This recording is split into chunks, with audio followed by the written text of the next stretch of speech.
Teori nebula juga dikenal dengan teori kabut. Teori ini dicetuskan oleh dua orang ahli, yakni Immanuel Kant dan Pierre-Simon de Laplace. Meskipun dicetuskan dari dua orang ahli, namun pencetusan teori ini bukanlah dalam waktu yang bersamaan, yakni Immanuel Kant pada tahun 1724 sampai 1804 dan teori nebula Pierre-Simon de Laplace pada tahun 1749 sampai 1827. Pada bukunya, Immanuel Kant menjelaskan jagat raya terbentuk dari gumpalan kabut yang berputar secara perlahan yang kemudian bagian tengahnya berubah menjadi gumpalan gas dan membentuk matahari. Sedangkan bagian kabut di sekitarnya membentuk planet, satelit, dan benda langit lainnya. Hipotesis lain yang hampir sama dikemukakan oleh Pierre-Simon de Laplace. Menurut tata surya terbentuk akibat adanya kabut panas yang berputar membentuk gumpalan kabut yang menyerupai bola besar. Bola tersebut memepet pada kutubnya dan bagian ekuatornya melebar. Kemudian, massa gas pada ekuatornya menjauhi gumpalan inti dan membentuk cincin-cincin yang melingkari intinya. Lama-kelamaan, cincin tersebut memadat dan membentuk sebuah planet bersama satelit dan benda langit lainnya.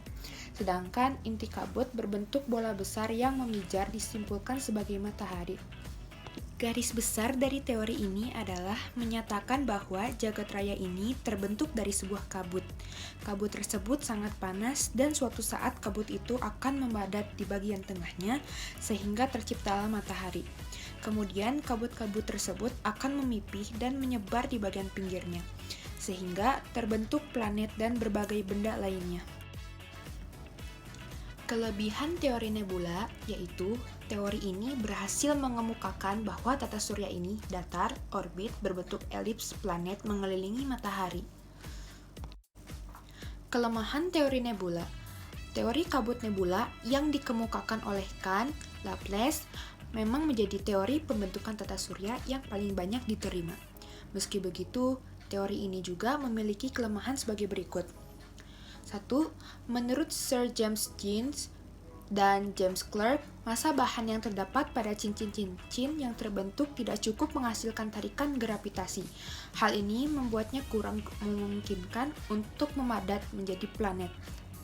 2.